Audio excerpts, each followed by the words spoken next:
All right, guys, welcome back to another week of our Ask the Trainer Roundtable. This week we got a couple questions. The first one, with it being summer and getting nice out, everybody's looking to get leaner, drop a couple pounds of body fat, get ready for summer, pool. Not really any beaches in Wichita, Kansas, but just drop. Lake Athens. Chini's good. So as far as for clients or members or anybody in general that's just looking to drop a little bit of body fat here coming up for the summer, what are some tips or tricks or things that you guys include in your clients' programs for some quick results? For almost everybody, cut your carbs. Yeah, carb manipulations, everything. Yes. And then I'd say that combined with higher frequency, high intensity, but lower volume workouts. I was going to say higher frequency and higher intensity, or higher frequency, higher intensity, lower volume workouts. Meals. You said workouts. I meant meals. Yes. All of them. Both So of those. define that. What do you mean by that? For people that don't know what any of those words So when I say higher intensity, I typically mean like lower rest times, but still trying to push on the weight, still trying to hit max rep sets, stuff like that. Keeping the frequency high, making sure, again, the rest times are low, making sure you're working out more often throughout the week. So if you want to lose, more weight, the best way to do that is burn more calories. And how are we going to do that? You got to move more. So move more often and move with better quality of your time. So, instead of focusing on trying to do 10 sets of 10 on bicep curls or whatever it is we're doing, maybe instead try to throw in a couple supersets or something like that, lower your rest times, and shorten your workout. If you're coming in for an hour and a half, you're probably wasting some time, Maybe try to cut it down to 30 or 45 minutes and see how much more productive you can be with it. Or even turn your hour into 2 30-minute sessions. Do one in the morning, one in the evening. I've had a lot of success training twice a day personally when it comes to cutting fat and increasing muscle mass, so I don't see why it doesn't work for everybody, So some other tips would be there's a lot of talk about fasting, intermittent fasting, things like that. It's like I would never have my clients fast more than 16 hours. I think it's ineffective at that point. But I do think that a 14 to 16 hour fast is effective. And then one of the things I would recommend for a client is just to really try to drop some body fat quick. Is obviously cut out the carbs, but then fast. So typically say 8 o'clock the night before. After that, nothing but water. And then you're going to freaking fast until noon the next day. And the first thing in the morning, you're basically going to go and do about 30-minute high-intensity interval training cardio while you're fasting with nothing in the system. I think that's a really effective method. I know personally myself, I know a lot of my clients have seen massive results by doing that. And you've lost how much doing that? I've lost close to 45, 50 pounds. Right, recently. Yeah. Me personally, I don't like doing high intensity stuff fasted just because I get lightheaded. I have some issues. Yeah, it's not worth passing out over. So I typically stick with low intensity stuff when I'm fasted. But that being said, when I do come in for my workouts with weights, I'm back here killing it, every time. By intensity, do you mean weights, so you don't want to do higher load when you're fasted, or you don't like to do even? When I say high intensity, I don't mean I can't go out and do sprints first thing in the morning. Right. I will pass out. I'll keel over. That's not worth it for me. Yeah. I would much rather go for a 30-minute walk, first thing in the morning when I'm fasted, because one, it's going to help wake you up. Two, it's going to stimulate your appetite. Three, it's going to make you thirsty, so you're going to drink more water. And three, you're going to end up with a whole bunch of calories burned from that. And we're not saying that fasted cardio is any better than any other cardio at any other time. There's no science backing that, but it's just how I prefer to do it, because for me it helps stimulate my appetite. Mindset thing too. For sure. Yeah. You think you're restricting the times that you're eating, it's going to be harder to eat the same amount of calories in less of a time. Right. Same thing with fasting. The primary goal of fasting is if in a smaller window, it's easier to control for calories. Right. Yeah. Because you're going to eat to capacity if you're intermittent fasting. You're going to. Yeah. If you have 2,000 calories a day and you're cutting your eating window only down to 8, you're going to eat 2,000 calories in 8 hours. That's not very much. So that was different than what Travis, you had said. You like to increase the frequency. I was going to say, I think a really important thing to remember is that your body just responds to stimulus, and that you are the one providing that stimulus. So if you're giving your body the stimulus to digest food 6 times a day, it's going to become more and more efficient at that than it would at just 1 time a day. It's the same with working out. Mm-hmm. I've had success with both styles, so Yeah. that's not to say either works better than the But other. if you're looking towards sustainability, I just think, what's your preference? You know, Yeah. yeah, that's if you're working whatever works. if you're working a 16-hour-a-day job, you can't eat 6 times a day. You know, and I get that because you still got to sleep. Right. But if you're You also have to remember what your goals are.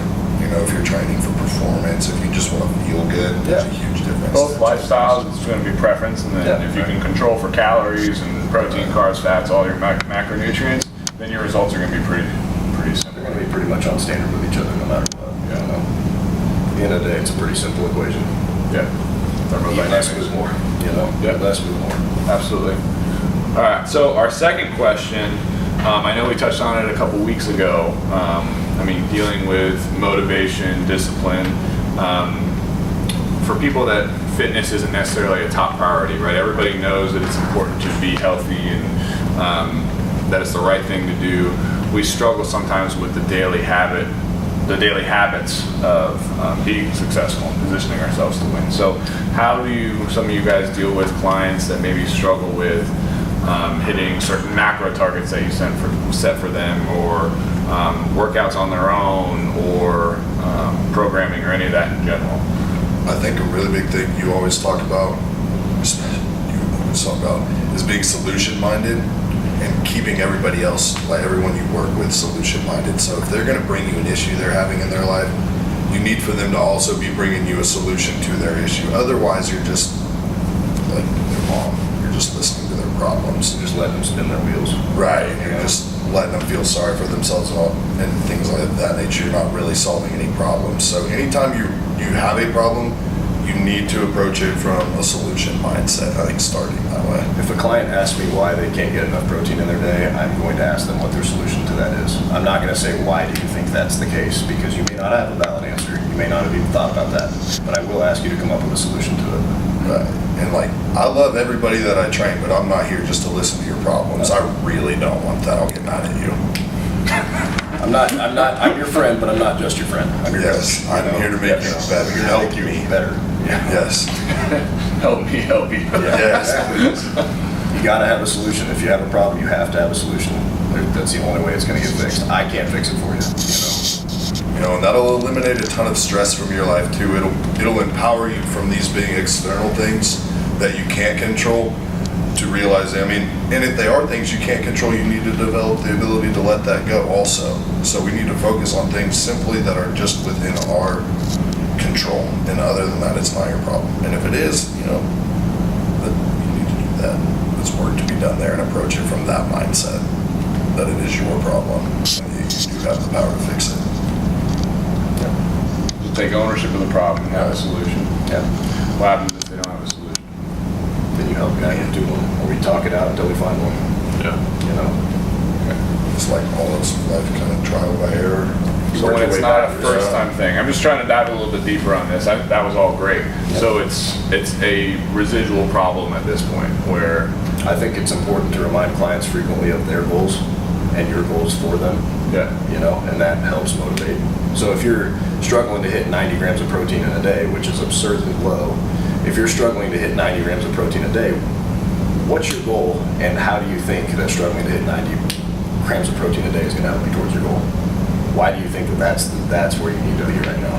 You know, what's stopping you from moving to the next step? What's stopping you from getting to checklist number 5 to getting to your 10-pound weight loss? Right. Or, you know, To become your ideal person, does your ideal person that you could be in your head have problems with eating their protein that they need in a day?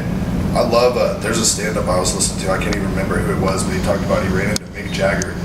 And he said Mick Jagger is crazy because he said to him, he's telling him a joke and he just looks at him and screams, "That's not funny."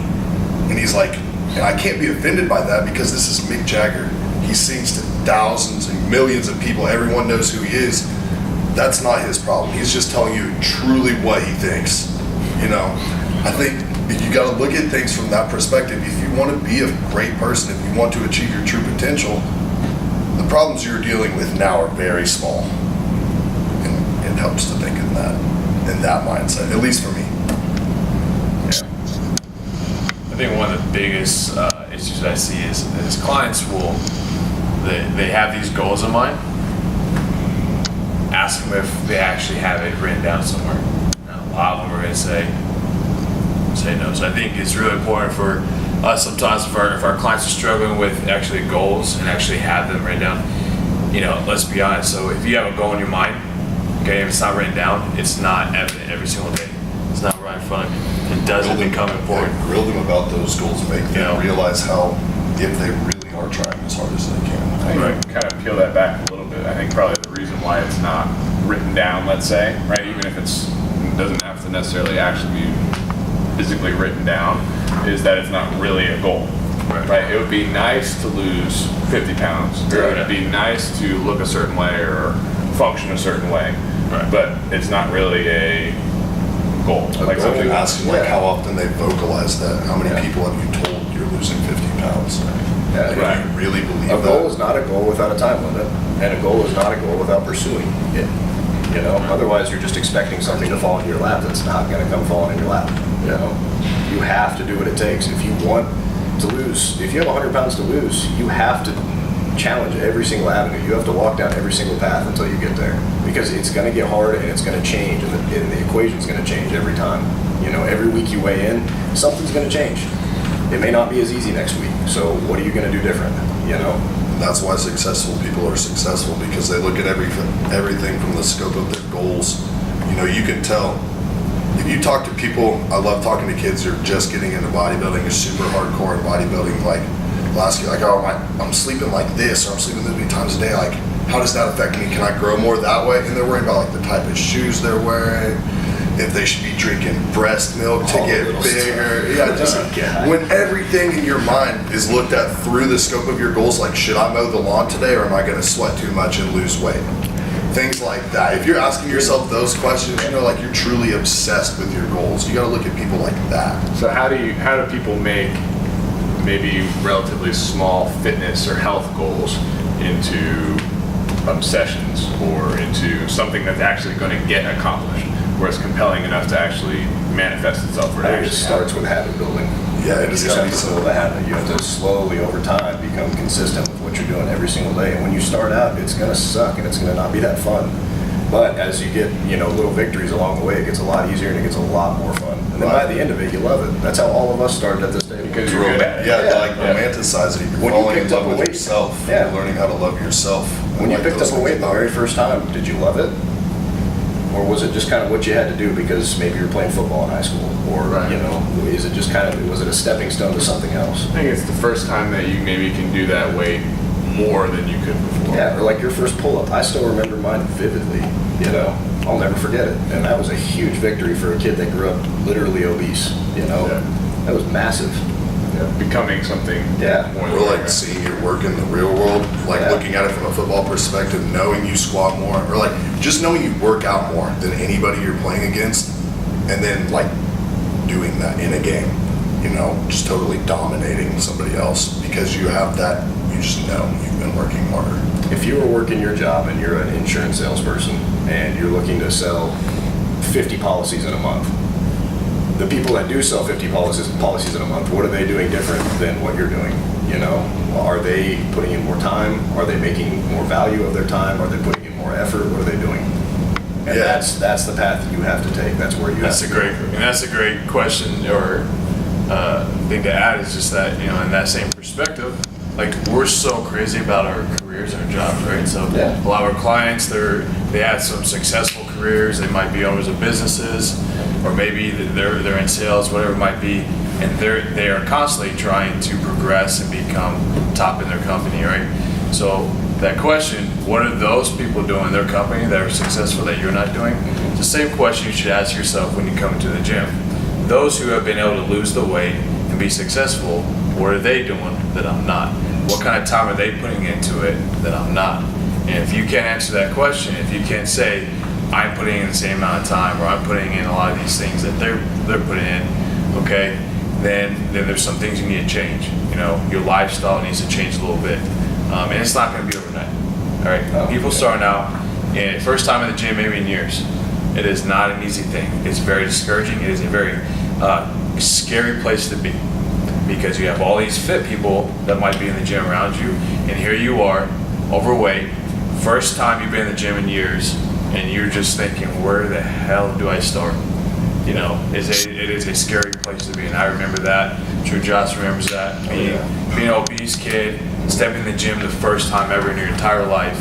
You got these big bodybuilders around, meatheads, and it's like, You just know you don't belong there. right. Oh, you walk in, you feel like the elephant in the room. You Absolutely. walk in, you put your headphones in, you put that music up loud, and you go do what you got to do. But on the Because- other end of that, now that we are those meatheads, like I look at like every chubby kid that walks in this door, I'm like, yo, yeah, you want to be huge because I know how. I can't I can describe. do that for you. Yeah. We can do that together. Like, that gets me excited. That's the type of stuff that I love. So, recapping, I just want to make sure we have some clarity as we've answered this. I mean, just amongst ourselves too, but kind of to overcome that awful starting sensation or having this become a priority or making a goal move into an obsession is through the process of skill acquisition, habit formation, and actually getting good at it.